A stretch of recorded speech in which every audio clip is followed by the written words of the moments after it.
So while an incredible amount of progress has been made, on this 5th anniversary, I wanted to come here and tell the people of this city directly. My administration is going to stand with you and fight alongside you until the job is done, until New Orleans is all the way back, all the way.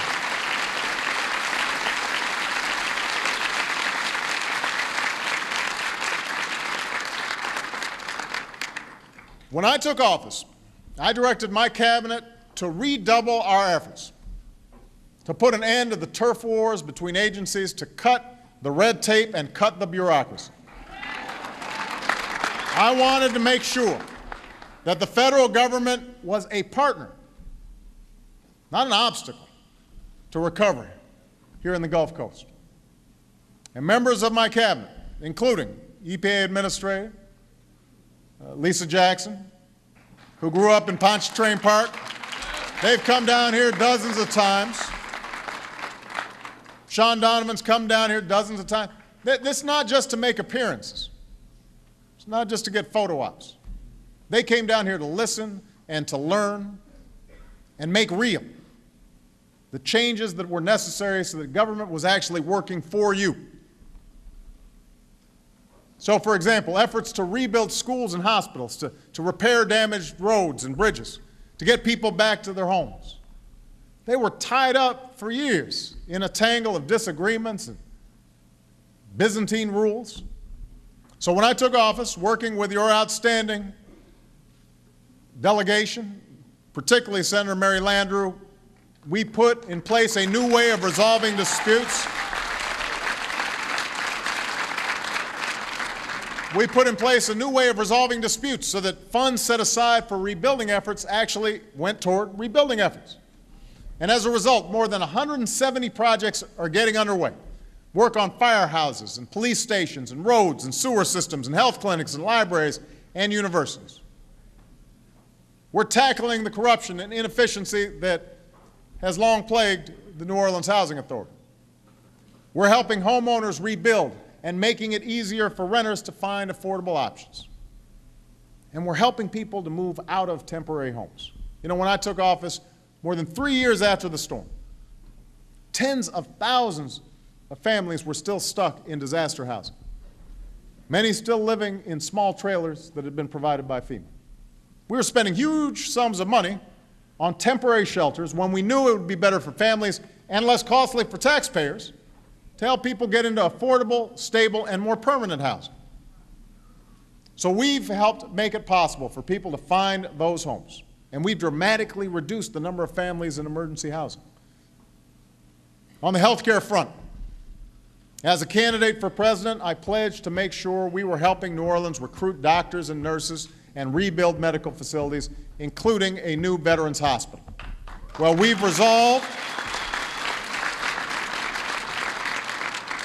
have resolved a long-standing dispute, one that had tied up hundreds of millions of dollars, to fund the replacement for Charity Hospital.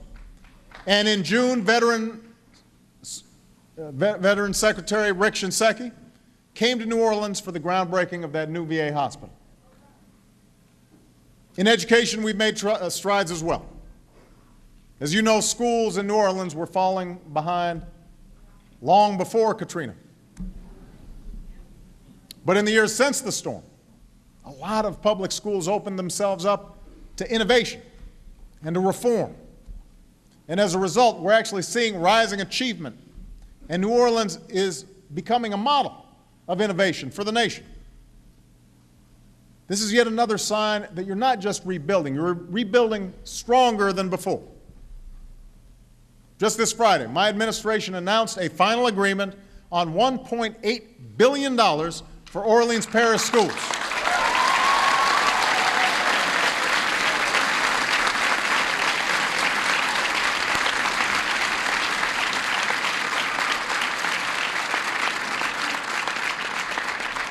This is money that had been locked up for years. But now it's freed up so folks here can determine best how to restore the school system. And in a city that's known too much violence, that's seen too many young people lost to drugs and criminal activity. We've got a Justice Department that's committed to working with New Orleans to fight the scourge of violent crime and to weed out corruption in the police force and to ensure the criminal justice system works for everyone in this city. And I want everybody to know and to hear me thank Mitch Landrieu, your new mayor, for his commitment to that partnership.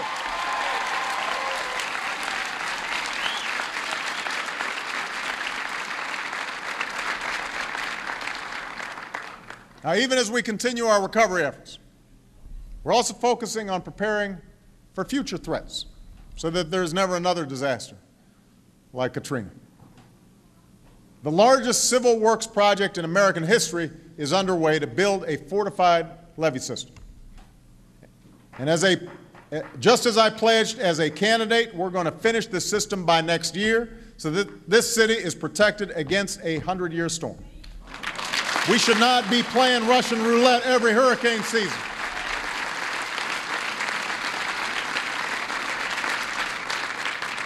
And we're also working to restore protective wetlands and natural barriers that were not only damaged by Katrina,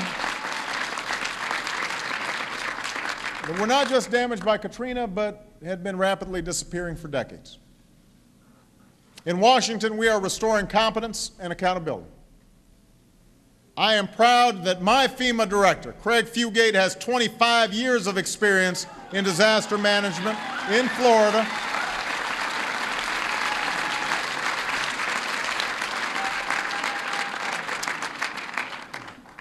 Came from Florida, a state that has known its share of hurricanes. We put together a group led by Secretary Donovan and Secretary Napolitano to look at disaster recovery across the country. We're improving coordination on the ground and modernizing emergency communications, helping families plan for a crisis. And we're putting in place reforms so that never again in America is somebody left behind in a disaster because they're living with a disability, or because they're elderly, or because they're infirm. That will not happen again.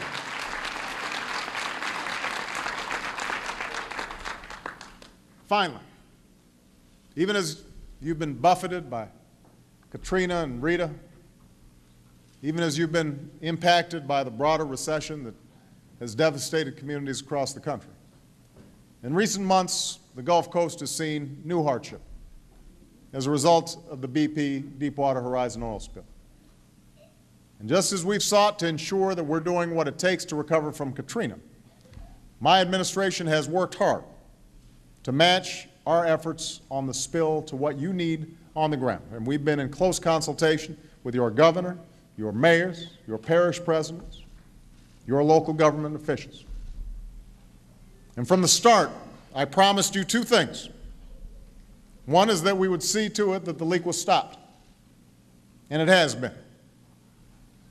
The second promise I made was that we would stick with our efforts and stay on BP until the damage to the Gulf and to the lives of the people in this region was reversed. And this, too, is a promise that we will keep.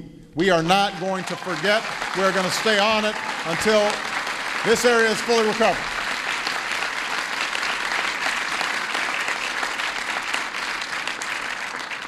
That's why we rapidly launched the largest response to an environmental disaster in American history.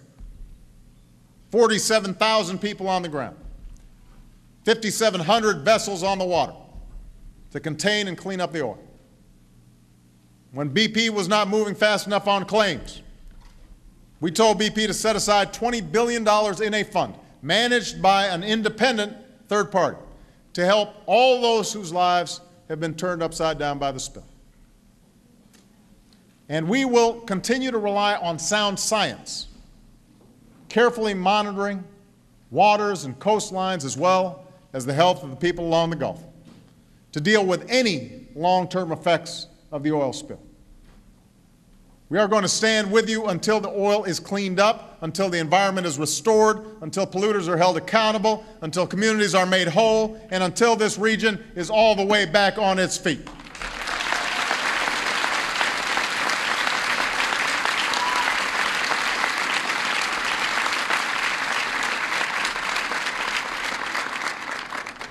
So that's how we're helping this city. in this state, in this region, to recover from the worst natural disaster in our nation's history. We're cutting through the red tape that has impeded rebuilding efforts for years.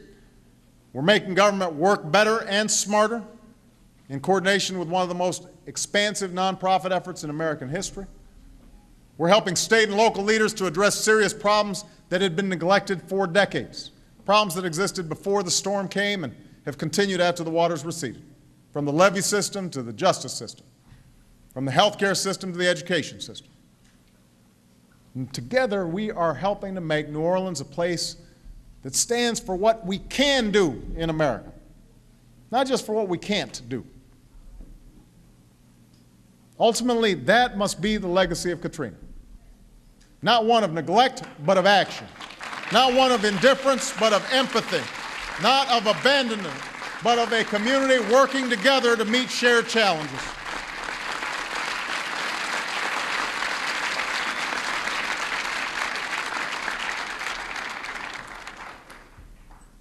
The truth is, there are some wounds that have not yet healed.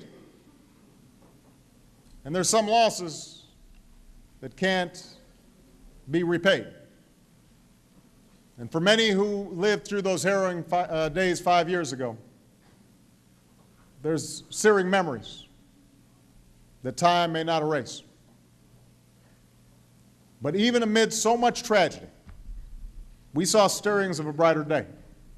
5 years ago, we saw men and women risking their own safety to save strangers. We saw nurses staying behind to care for the sick and the injured.